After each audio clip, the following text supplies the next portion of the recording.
Assalamualaikum warahmatullahi wabarakatuh. Alhamdulillah wassalatu wassalamu ala Rasulillah la haula wala quwata illa billah amma ba'du. Bahaya. Panti asuhan Muhammadiyah diambil alih putri mantan Ketua Mahkamah Agung. Tanda tanya. Ini. Majelis Pelayanan Sosial Pimpinan Cabang Muhammadiyah Sukajadi. Ini panti sosialnya di Kuncup Harapan, Jalan Mataram nomor 1, Kelurahan Cihapit, Kecamatan Bandung Wetan. Jadi kita baca ceritanya.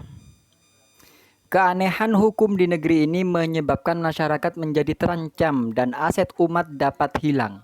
Inilah yang terjadi terhadap aset Muhammadiyah berupa panti asuhan di Jalan Mataram 1, Bandung. Menerima hibah wasiat dari Haji Salim Rasyidi dengan sertifikat hak milik diserahkan dan hingga kini dipegang oleh Muhammadiyah. Difungsikan sebagai panti asuhan sebagaimana amanat Haji Salim Rasyidi. Setelah Haji Salim Rasyidi meninggal dunia, tiba-tiba terbit sertifikat baru atas nama Mira Widyantini, putri mantan Ketua Mahkamah Agung Purwoto Ganda Subrata, tetangga di Jalan Matraman. Peralihan jual beli tersebut tanpa sepengetahuan Muhammadiyah sebagai pemegang hak.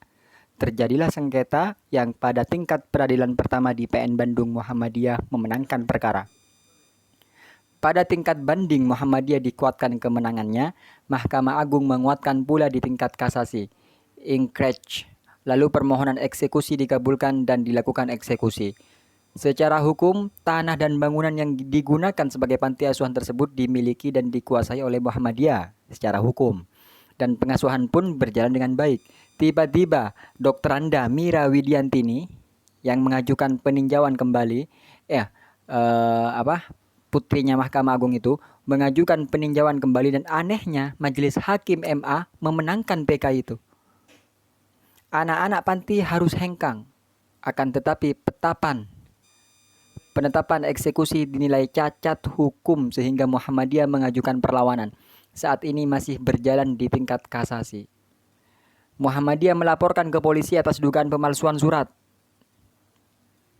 Dihentikan karena kurang bukti. Muhammadiyah sedang menyiapkan bukti-bukti lanjutan yang diperlukan dengan kemungkinan pelaporan baru. PN Bandung akan melakukan eksekusi. Muhammadiyah mempertahankan dan melawan. Segala potensi segera dikerahkan. Masalahnya, bukan Muhammadiyah tidak patuh hukum, tetapi ada hukum yang salah.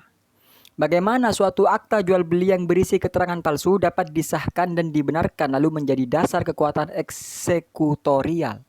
Kepolisian pun telah menyampaikan dan membuktikan kepalsuan tersebut. Sudah menyampaikan dan membuktikan kepalsuan tersebut.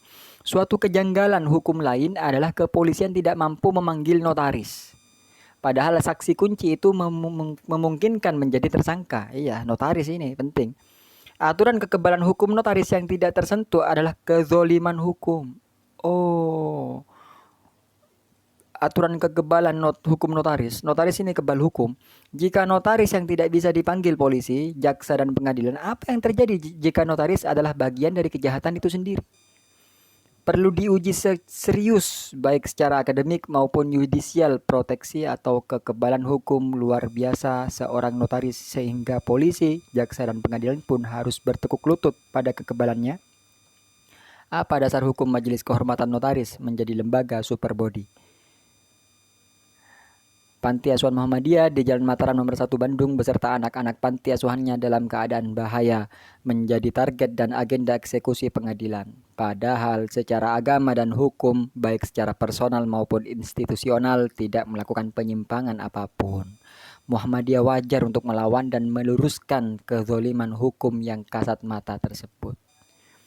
28 Maret. Sekarang tanggal berapa? Hari Senin. Innalillah. Ya Allah, Muhammadiyah lagi jadi korban.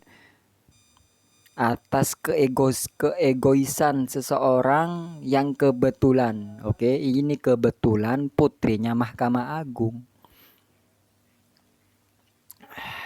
Innalillah. Assalamualaikum warahmatullahi wabarakatuh.